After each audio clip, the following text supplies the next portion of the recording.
Hey guys, this is SarahleeCrochet&Fabric. So I wanted to come today and show you guys what I'm working on today, and also show you a couple of purchases I made in the last few days. Okay, so I went to Dollar Tree yesterday and I found a pattern for a memory bear, and yeah, I just figured I'd buy it. You know, it's $1.25. I think it's really cute. It looks simple enough. I've never made one of these before, and so I will give it a go sooner or later. I think it could be really, really cute. So I have all of what I need, which is fabric and threads and stuffing, so I figure why not.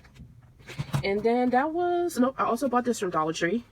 The little pin cushion and needle cushion. I thought it was pretty cute. The little craft section looks really good. I know I could have made one of these, but I thought it was pretty cute, and you know, I needed one, so I bought it.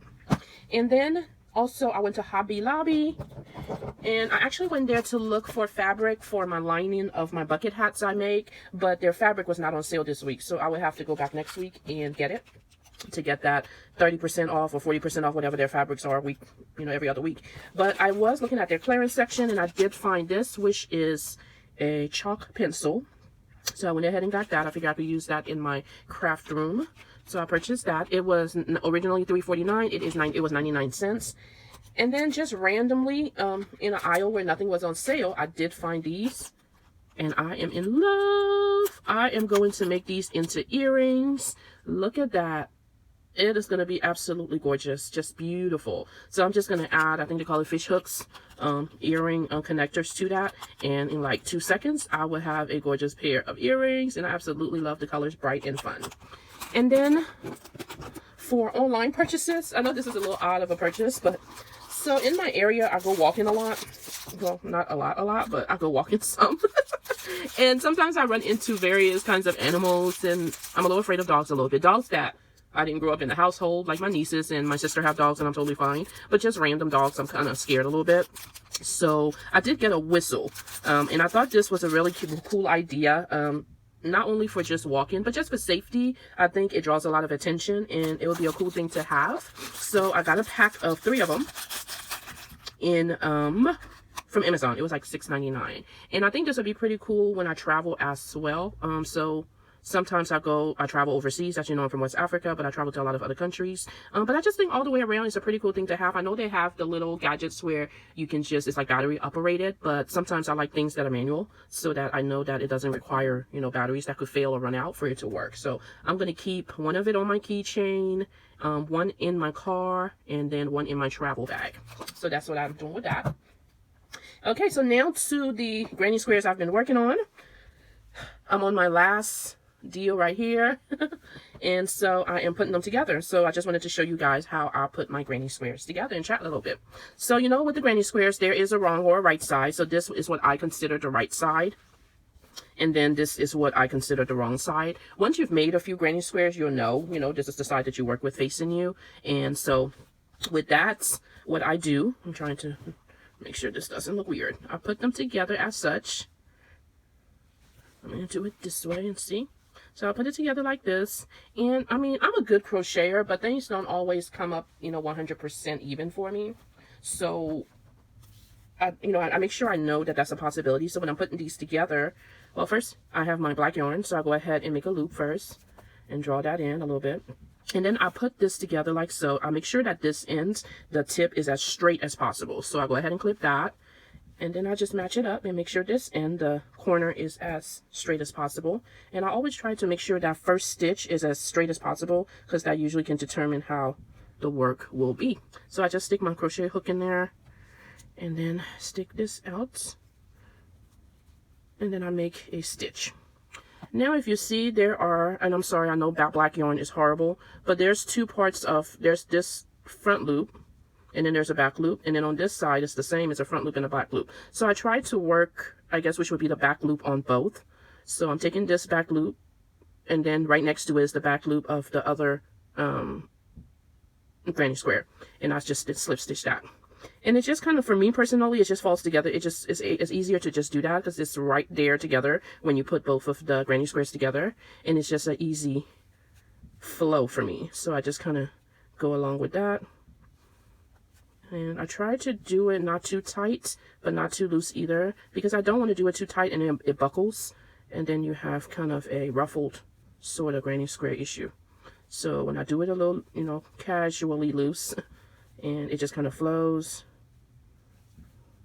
And then I always look at it because I want to make sure that these are in lining. And if it's not, then I need to try to make some adjustments to make it work. But right now it looks pretty good. And I just keep going. And this part is pretty fast because I can get these done pretty quickly. But yeah, that's what I'm doing. And the yarn I'm using for the black yarn, I bought 2 of these from Walmart, which is the mainstays. This yarn, the quality have gotten much better over time with Walmart. And this one is 998 yards, 4 weights. I believe this is made in Turkey. And yeah, 798 yards. So I bought 2 of those. It was like $5.90 or something where I live. So I'm going to be doing a lot of projects with black yarn in it because I think I'm good with black yarn for a while. So yeah, how's everybody doing? I hope everybody's doing well. I'm doing good. I'm so happy with this project. I sat down today with the part of the granny square project I showed you guys yesterday, just showing how large it was and all of that. And I weaved in all of my ends. I saved this last strip to put together because I wanted to make like a quick video, but it took me about, what, 45 minutes to weave in all of my ends. So as you see, I'm coming to the end and it's perfectly straight. That's why I love these clips. They keep everything really, really straight. I'm thinking once I start joining the 6 granny square strips at the to make the actual blanket all come together, the clips will really keep my joints and stuff all together, so it's not off. And then I just get to the end, my last single stitch, and then I do a chain 1. And I'm keeping my tail a little bit longer because when I was joining these together, when I was weaving in my ends today, I noticed some of them I was doing the tail just so short, and it just took extra time to try to weave it in. So I was like, you know, let me add a couple of inches to the tail so that I'm not frustrated trying to make it work. So these are the 2 I have left. It's so funny because this last row is going to be like super bright. That's just all the granny squares ended up that I had left. So we'll make it work. Because for now, I'm focused on putting this together and then going to joining the strips together. And once that is completed, then I'm going to probably do a border, I'm sure. And that'll be a wrap. So let me do this last one with you guys. So I have the corner here. I always try to give extra attention. Make sure that both, I have the one I'm joining is the correct side. And make sure I start off that end right so that the rest of it will be okay. Okay. So I have my loop here. Pull that up. Chain 1 or do a stitch. And then, you know, every now and then, you know, some of the stitches will be a little tight. It's okay. Just get it in there to complete it. And then usually the rest of it kind of falls into play. So yeah. It's kind of cold today, so it's going to be an in-house day for me, which is great for crocheting and catching up on my movies.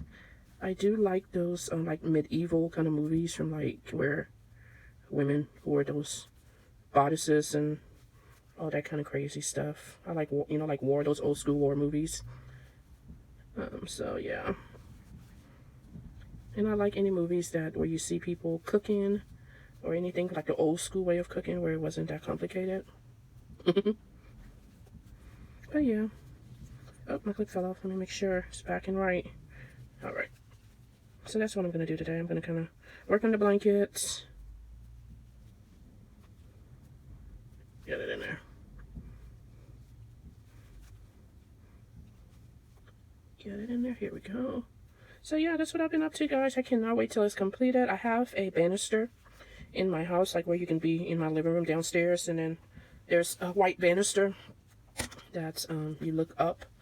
And so I've been wanting to make like a really pretty blanket to drape it over that banister. So I think this will be so perfect because it's so bright and vibrant, and it's something I finally made for myself. I usually don't make too much as far as with crochet for myself. So ooh, that stitch is kind of tight. Let me get out of it and go back in. Sometimes it happens, guys. Oof. Alright, make sure the corner looks good. Do my chain 1. Cut it enough so I have a good tail to weave in properly. And there's that. So I got that. And then I am going to finish this up, and then I'll probably make another video of me joining the 6 granny squares what is this strip, there we go, together, and show you how I'm going to do it. I haven't done it yet, so I'll figure it out. Bye guys.